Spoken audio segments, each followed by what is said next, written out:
British holidaymakers are set to boost the UK economy by an estimated £30 billion, making the demand for self-catering accommodation in the UK higher than ever before.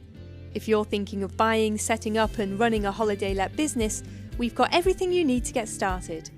From mortgages to legalities, location, taxes, costs and benefits, here's our guide to running a holiday let.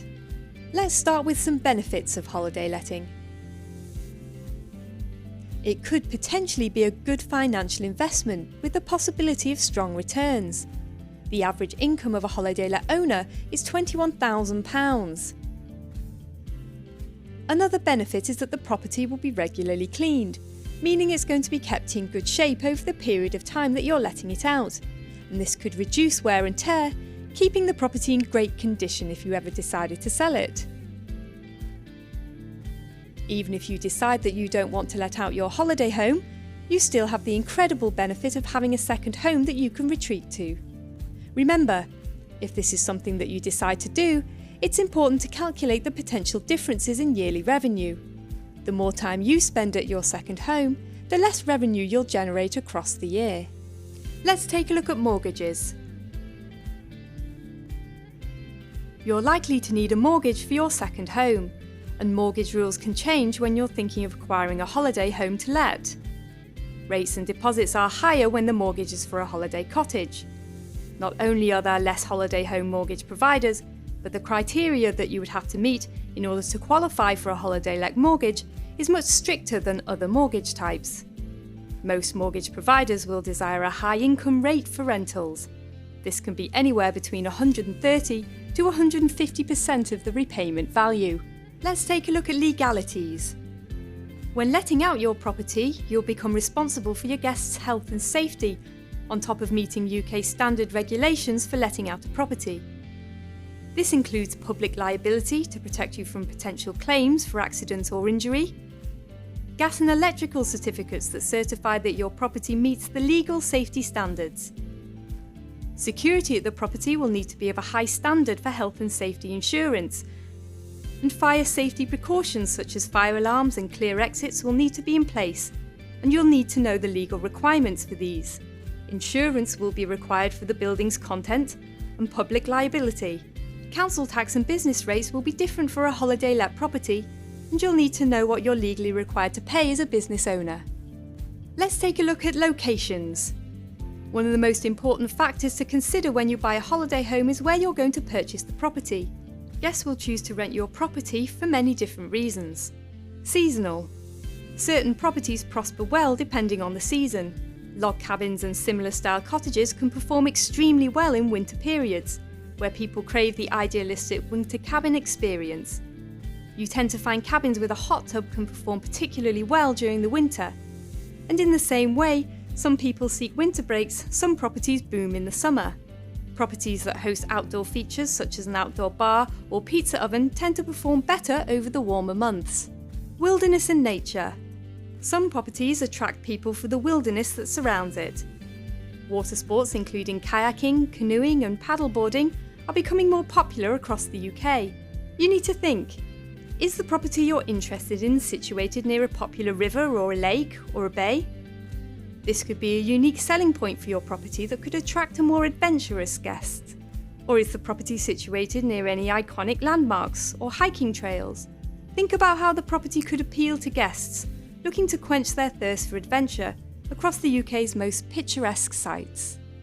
Local events and tourism.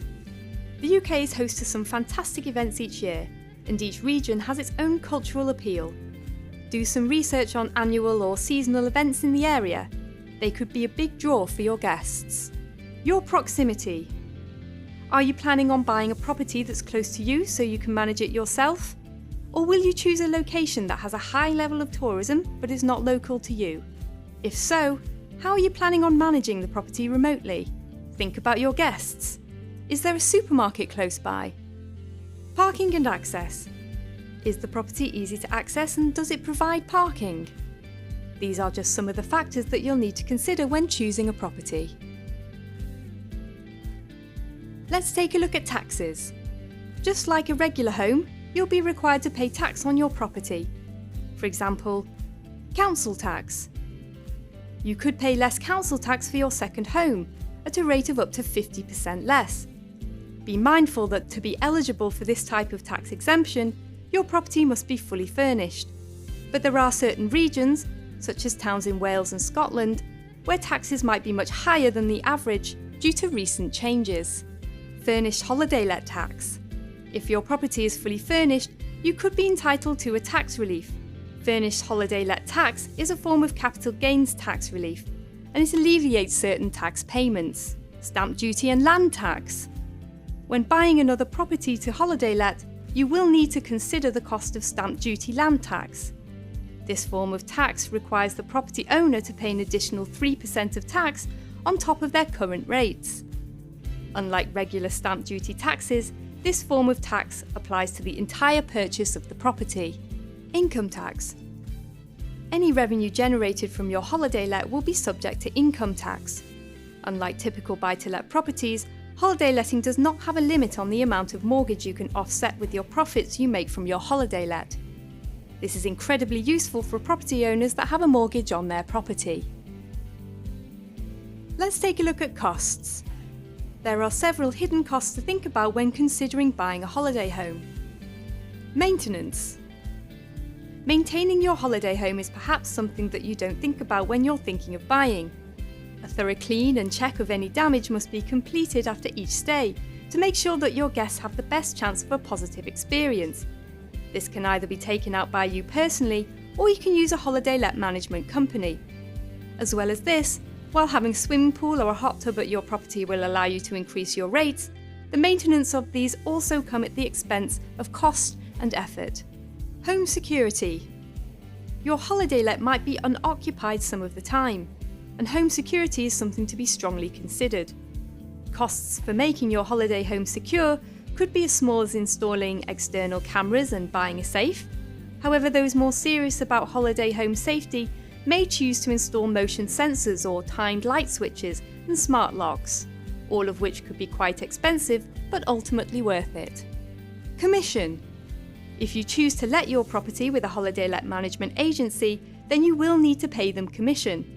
This fee has many advantages, allowing you to focus on giving your guests a memorable holiday while the agency deals with the admin. Taxes.